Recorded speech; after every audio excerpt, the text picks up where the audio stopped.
ओम शांति। निर्विघ्न जीवन सचमुच संगम युग की सबसे सुंदर गिफ्ट है। और जो मनुष्य अपने जीवन को निर्विघ्न रखना सीख ले, वो सचमुच बहुत शक्तिशाली और बुद्धिमान है। और ऐसी आत्माएं ही सतयुगी राज के अधिकारी बनते हैं, जो निर्विघ्न राज है, जहाँ कोई आपदा नहीं, जहाँ प्रकृति का कोई झंझट नहीं, जहाँ किसी का कोई भय नहीं, जहाँ रोग शोक, प्रजा में भी संपूर्ण सुख शांति और नैतिकता है। तो आइए हम सीखें अपने जीवन को निर्विघ्न बनाना। सब गहराई से चेक कर लें, कौन सी चीज हमारे जीवन में विघ्न डालती है।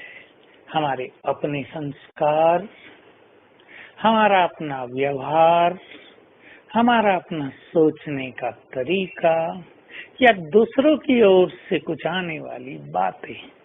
ये भी संभव है कि जीवन में दूसरों की ओर से भी विघ्न पड़ते हैं, पर हम अपने दृष्टिकोण को इतना ऊंचा उठा दें, अपने स्वमान को इतना ऊंचा उठा दें कि दूसरे की हर बात हमें खेल प्रतीत होने लगे।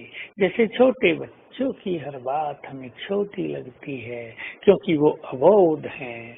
तो दूसरों की ओर से भी हम विघ्नों से मुक्त रहें, क्योंकि सेवाओं में कहीं ना कहीं टकराव होता हो, सेवाओं में बाधाएं पड़ती हो, एक दूसरे की बात न मानी जाती हो, तो सेवा में भी विघ्न पड़ते हैं। और ऐसी सेवा वृद्धि को प्राप्त नहीं होती। और जिस सेवा की शुरुआत ही विघ्नों से होती हो, उससे निकलने वाली आत्माएं भी सदा विघ्नों में ही दिखाई देंगी। इसलिए हम अपनी नेचर को ऐसा बनाएं कि सहज भाव से चलते रहें। हमें ऐसा प्रतीत हो कि कलयुग में रहते हुए भी हम कलयुग में नहीं रहते हैं, हम इसके प्रभाव से मुक्त रहते हैं, हम परे हैं, हम कलयुगी हैं ही नहीं, हम तो संगम युगी हैं, हम तो देव कुल के हैं, हम तो ईश्वरीय परिवार के हैं। हमारा स्वभाव संस्कार ही ऐसा हो जो कोई भी बात विघ्न के रूप में हमारे सामने आए ही नहीं। अपने जीवन को भी विघ्नों से मुक्त अनुभव करें। शारीरिक बीमारियां आ जाएं, परिवार में कोई बाधा आ जाए और कोई बात हो जाए, अचानक कुछ घटना हो जाए, उन सभी बातों को विघ्न न माने। अपने विचारों को पॉजिटिव कर दें, अपने दृष्टिकोण को पॉजिटिव कर दें और हर बात को लाइट कर दें। बीमारी हुई है, संकल्प कर लें, ये बीमारी आई है, चलो मुझे रेस्ट मिला, अब मैं योग का अच्छा अभ्यास करती हूँ। ऐसे ही कोई परिस्थिति आ गई, चलो कोई बड़ा विघ्न टल गया छोटे रूप में, बाबा की याद करने का मौका मिला, उसकी मदद लेने के सुंदर अनुभव प्राप्त हो गए। इस तरह अपने विचारों को तुरंत टर्न कर देने से वो बात हमें विघ्न प्रतीत नहीं होगी और सहज रूप से समाप्त हो जाएगी।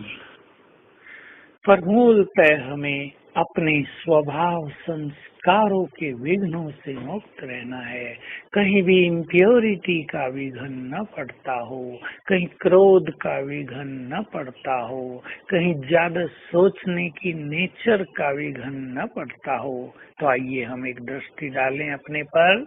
हमारा जीवन निर्विघ्न है और सवेरे बाबा से निर्विघ्न भव का वरदान भी ले लिया करें। बाबा के पास चलें और फील करें बाबा का हाथ मेरे सिर पर है और उसने वरदान दिया, बच्चे निर्विघ्न भव, सफलता मूर्त भव, विजयी भव। और इन्हें स्वीकार कर लें। उठते ही ये तीनों संकल्प रोज ही किया करें। तो आज सारा दिन हम इस स्वमान में रहेंगे, मैं निर्विघ्न हूँ, मैं विघ्न विनाशक हूँ।